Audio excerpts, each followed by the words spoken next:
नमस्कार, आप देख रहे हैं नई आवाज न्यूज चैनल। मैं हूं आपके साथ अंशु शर्मा। रुक करते हैं बड़ी खबरों की ओर। एसोसिएट प्रोफेसर बनकर आईएएस पीसीएस बनने का रास्ता छात्र को दिखा रहा है मदरसे का निकला छात्र। मदरसों और वहां से निकले छात्रों को लेकर समाज में अनेक प्रकार के पूर्वाग्रह हैं, लेकिन वास्तविकता ये है कि देश के योग्यतम राष्ट्रपतियों में गिने जाने वाले doctor Rajendra Prasad, doctor APJ Abdul Kalam भी मदरसों के छात्र रहे हैं। अपनी योग्यता के दम पर उन्होंने देश का नाम रोशन किया है। ऐसे ही एक मदरसा के छात्र रहे और वर्तमान में डोईवाला गवर्नमेंट डिग्री कॉलेज में एसोसिएट प्रोफेसर के पद पर कार्यरत डॉक्टर अफरोज इकबाल से आपकी मुलाकात हम करा रहे हैं, जिन्होंने बिहार के गरीब परिवार में जन्म लेने के बाद मदरसा में प्रारंभिक शिक्षा प्राप्त की और आगे की शिक्षा के लिए पटना पहुंचे, जहां पढ़ाई का खर्च निकालने के लिए बच्चों को ट्यूशन पढ़ाकर संघर्ष करते हुए शिक्षा प्राप्त की। वर्तमान में देहरादून जिले के डोईवाला में एसोसिएट प्रोफेसर बनने के बाद उत्तराखंड अल्पसंख्यक आयोग के सौजन्य से अल्पसंख्यक वर्ग के गरीब छात्रों को आईएएस और पीसीएस की परीक्षा के लिए निःशुल्क मार्गदर्शन कर रही हैं और गरीब छात्र उनके मार्गदर्शन का लाभ उठा रहे हैं। इस संबंध में नई आवाज में डॉक्टर अफरोज इकबाल से बातचीत की, जो आपकी सेवा में पेश है। इस वक्त हमारे साथ मौजूद हैं डॉक्टर अफरोज इकबाल साहब। अफरोज इकबाल साहब एक ऐसी शख्सियत हैं जिन्होंने कोरोना काल में ऑनलाइन बच्चों को तालीम दी और उनके हौसला अफजाई की। उस वक्त जब बच्चे बहुत परेशान थे, कोई उन्हें गाइड करने वाला नहीं था, डॉक्टर अफरोज इकबाल साहब सामने आए और उन्होंने बच्चों को उसकी एजुकेशन दी, ऑनलाइन एजुकेशन दी।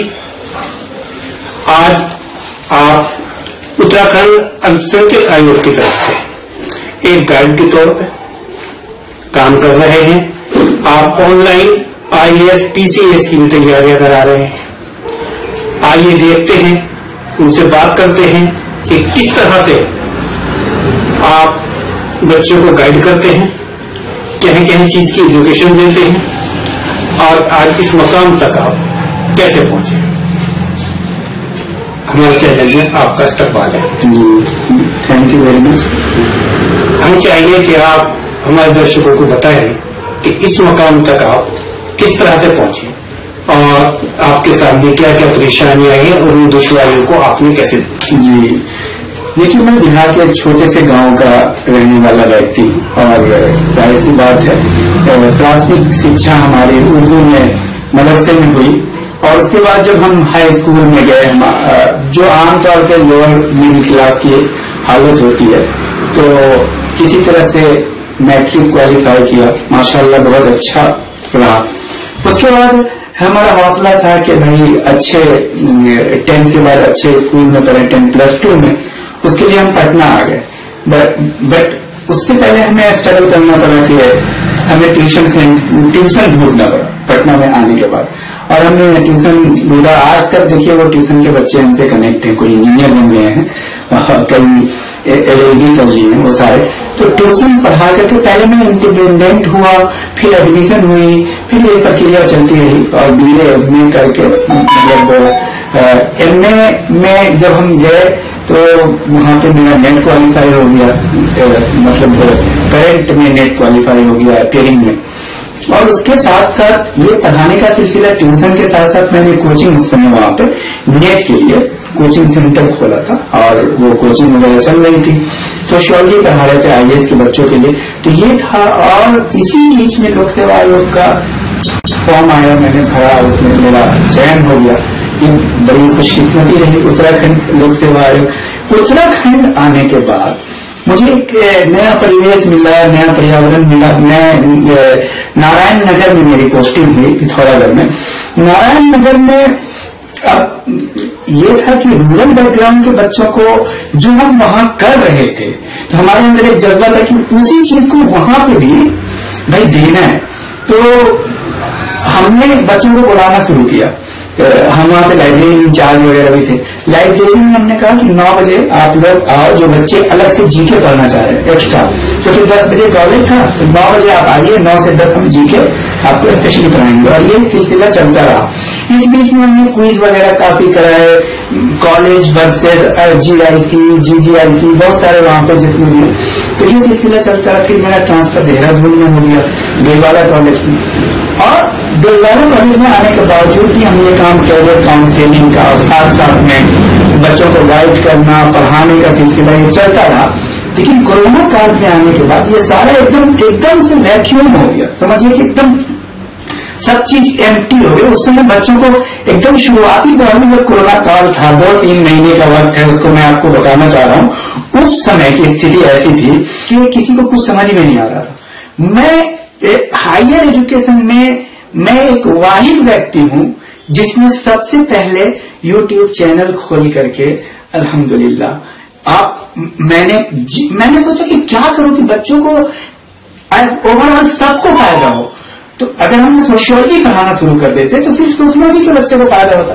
तो हमने जीके पढ़ाना शुरू कर दिया, जीके का क्विज कराना शुरू कर दिया, और सारे उत्तराखंड के हर एक कॉलेज के स्टूडेंट हमसे जुड़ गए। ये बहुत, और हमने बाकायदे जीके का 105 वीडियो का एक सेट तैयार कर दिया। उस दौरान बच्चे काफी लाभान्वित हुए, बहुत ज्यादा जुड़े, और काफी क्विज वगैरह भी साथ साथ में वीकली क्विज हो रही थी, इससे भी करा रहे थे, सब ऑनलाइन। हमने यूट्यूब के माध्यम से, व्हाट्सएप के माध्यम से, गूगल मीट के माध्यम से, डिफरेंट सोशल मीडिया के माध्यम, बाद में 2-3 महीने के बाद तो सारे लोग मतलब क्विज कराने लगे ऑनलाइन। पर मेरे क्या कहते, मैंने जो वो काम किया वो बहुत रिमार्केबल था।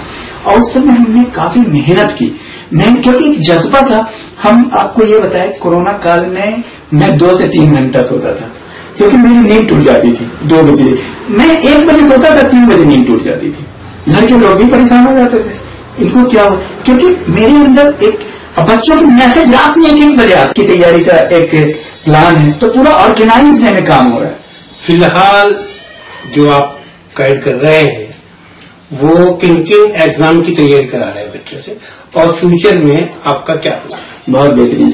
फिलहाल देखिए, बेसिक लेवल पे जीके का कोर्स चल रहा है, और फिलहाल group C, army, police, TT, BEd, forest guard, IAS, PCS चूंकि बड़ा होलिस्टिक एंड बहुत ही एक्सटेंसिव और इंटेंसिव प्रोग्राम है, तो इसको ये एक्चुअली जो ग्रुप सी, आर्मी, पुलिस का जो लेवल है वो बेसिक लेवल पे खत्म हो जाता है।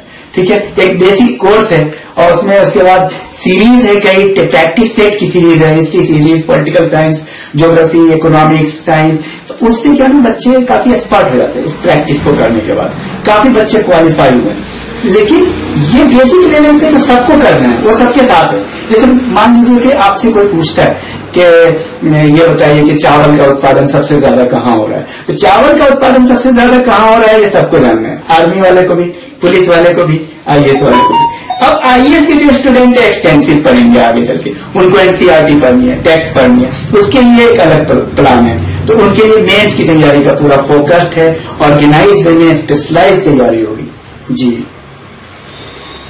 अब जैसे कि फ्यूचर में आप क्या क्या प्लानिंग है, और किन किन चीजों की आप तालीम देने का, कोचिंग देने का इरादा है? जी, फ्यूचर में प्लानिंग है कि अभी ये सारी चीजें चूंकि नई है और हमारे पास इंफ्रास्ट्रक्चर भी बहुत कम है, न के बराबर है।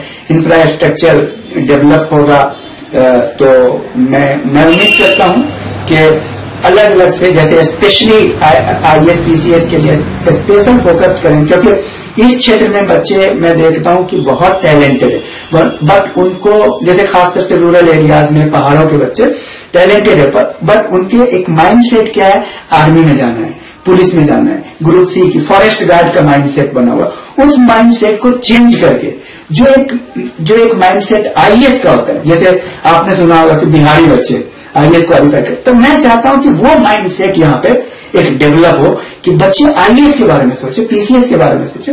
उसकी 1 बजे सोता था, 3 बजे नींद टूट जाती थी, घर के लोग भी परेशान हो जाते थे, इनको क्या हो, क्योंकि मेरे अंदर एक बच्चों के मैसेज रात में 1-1 बजे आते थे, सर मुझे ग्रुप में शामिल, 20 ग्रुप बना था कोरोना काल में आईएएस पीसीएस का जीके के लिए, और बच्चों को मैं शामिल करता था ग्रुप में, बच्चों को असाइनमेंट भेजता था। ये सारी प्रक्रिया मतलब चलती रही। ये सारे न्यूज़पेपर में काफी कवर किया था उस समय, अमर उजाला, दैनिक जागरण, राष्ट्रीय सहारा, हिंदुस्तान, सारे में मेरे निबंध का, मेरे क्विज का, जो पहला उत्तराखंड का ऑनलाइन क्विज हुआ था, सारी चीज ऑन रिकॉर्ड है। और हमने ये काम किया। बाद में बहुत सारे लोगों ने गूगल फॉर्म के तहत जो होता है क्विज किया। मेरा जो क्विज आज भी ऑन रिकॉर्डेड यूट्यूब चैनल पे है, तो बच्चे उसका फायदा उठाते हैं। तो ये रहा।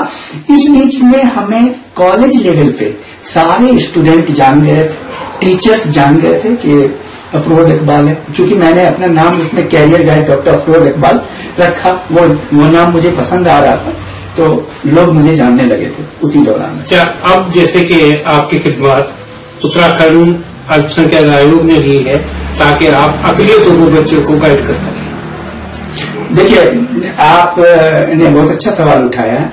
नो डाउट, देखिए माइनॉरिटी कमीशन उत्तराखंड सरकार के द्वारा हमें एकेडमिक एक्सपर्ट बनाया गया, बट ये माइनॉरिटी कमीशन का ये दबाव नहीं है कि सिर्फ माइनॉरिटी के बच्चे ही मतलब इससे फायदा लेंगे। माइनॉरिटी के बच्चे इससे फायदा लेंगे, क्योंकि कमीशन है, संस्था है, बट ये जिस संकल्पना को लेकर के आई है वो है सबका साथ सबका विकास, एक भारत श्रेष्ठ भारत। इस संकल्पना से इसमें कोई भेदभाव नहीं है अल्पसंख्यक और बहुसंख्यक का, क्योंकि शिक्षा है वो भी ऑनलाइन है, इसमें कुछ खर्च नहीं हो रहा है, मोबाइल होने का है, सब चीज क्या है। आज उत्तराखंड सरकार में मैं आपको ये बताऊं, हमारी जो उत्तराखंड सरकार है माननीय पुष्कर सिंह धामी जी और हमारे उच्च शिक्षा मंत्री बहुत डायनेमिक है डॉक्टर धन सिंह रावत, इन्होंने टैब सारे स्टूडेंट को दे रखा है। मैं कहता हूं टैब का इस्तेमाल कीजिए, तो उसमें कोई अल्पसंख्यक और बहुसंख्यक की दीवार नहीं है, अल्पसंख्यक संस्था के द्वारा है। अल्पसंख्यक आयोग उत्तराखंड सरकार के अधीन काम करती है, बट ये सबके लिए। पर मैं ये कहूंगा अल्पसंख्यक को, जो भी हैं ओबीसी SC ST के लोगों को, सबको कहूंगा कि आप शिक्षा में आगे बढ़े, आप आए। ये जो चीज हो रही है जैसे IAS PCS, इसके लिए बच्चे 2 लाख 2.5 लाख रुपया फीस दे करके तैयारी करते हैं, देहरादून में, दिल्ली जाते, वो हम करा रहे हैं, एकदम टाइटन पे करा रहे हैं। मेंस के पॉइंट ऑफ व्यू से अब देखिए आगे मेंस की तैयारी का एक प्लान है, तो पूरा ऑर्गेनाइज वे में काम हो। इसके लिए स्पेशल फोकस करें, क्योंकि इस क्षेत्र में बच्चे मैं देखता हूं कि बहुत टैलेंटेड है, बट उनको जैसे खासकर से रूरल एरियाज में पहाड़ों के बच्चे टैलेंटेड है, बट उनके एक माइंडसेट क्या है, आर्मी में जाना है, पुलिस में जाना है, ग्रुप C की फॉरेस्ट गार्ड का माइंडसेट बना हुआ। उस माइंडसेट को चेंज करके जो एक माइंडसेट IAS का होता है, जैसे आपने सुना होगा कि बिहारी बच्चे IAS क्वालिफाई करते, तो मैं चाहता हूं कि वो माइंडसेट यहाँ पे एक डेवलप हो कि बच्चे IAS के बारे में सोचे, PCS के बारे में सोचे। उसके लिए मैं मतलब स्पेशल प्रोग्राम लॉन्च करना चाहता हूं। उसके लिए काफी इंफ्रास्ट्रक्चर की जरूरत है, तो कोई इंफ्रास्ट्रक्चर कहीं से आ जाए, मैं उम्मीद नहीं छोड़ता हूं, मैं होपफुल आदमी हूं और बहुत सारे लोग हैं, तो अगर इंफ्रास्ट्रक्चर दे तो IAS के लिए बेहतरीन प्लेटफॉर्म तैयार करना है, और मैं यकीन करता हूं कि बहुत सारे लोग आगे आएंगे। जी, जैसा कि आपने भी देखा, डॉक्टर साहब ने बताया कि उनके क्या क्या प्रोग्राम हैं, वो क्या चाहते हैं कि किस तरह से बच्चों को गाइड करें आने वाले टाइम में। डॉक्टर साहब खुद एक नजीर हैं इस बात की कि आप मदरसे से पढ़े और आज खुद उत्तराखंड गवर्नमेंट के आप कैरियर गाइड हैं। आपने अपना एक ऑनलाइन एजुकेशन में अपना मकाम बनाया है।